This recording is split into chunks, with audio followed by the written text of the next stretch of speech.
I just wanted to go into town and grab a bowl of dumplings, but the sheriff on patrol stopped me. He saw how messy I looked and right away decided I was some troublemaking drifter. Then he forced me out of town and warned me that if I stepped back in, he'd throw me in jail. I was already feeling low and didn't care what he said, so I turned around and walked back toward town. I didn't expect him to get so pissed. He spun his car around, then came after me and ordered me to leave again. All right, you're under arrest. You hear me? Now put your hands on the car. Now you put your hands on the car and you spread them. I ignored him and kept walking. He got mad, pulled out his gun, and demanded I let him search me. How you do it, you decide right now. I didn't like it, but I didn't want trouble, so I put my hands on the car. He found a combat knife on me and instantly thought I was dangerous. He said he'd take me back to the station for questioning. To me, that knife was an honor for my service. In his eyes, it was proof I was a criminal. They threw me in an interrogation room. The deputy asked questions, but I stayed quiet and stared at the window. That window dragged me back to the nightmare of a POW camp in Vietnam. I watched them take my dog tags and couldn't do a thing. Hey, you got 3 seconds before I break your face in.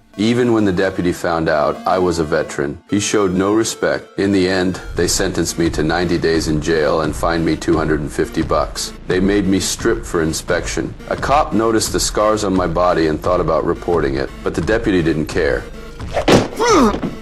Galt! What the fuck was that? Then they blasted me with a high-pressure hose and laughed at me. What really broke me was when they pulled out a razor to shave my head. The blade dragged me back into all my war trauma. I couldn't tell if I was in that room or back on the battlefield. My survival instinct kicked in.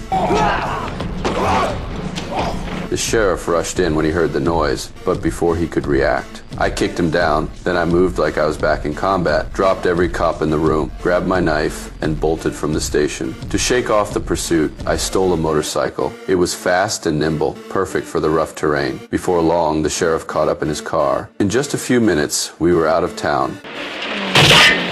I pushed into the woods, trying to use the terrain to my advantage. He knew the area too well and stayed on me, but he forgot how agile a bike can be. When we hit a narrow pass, his car flipped over.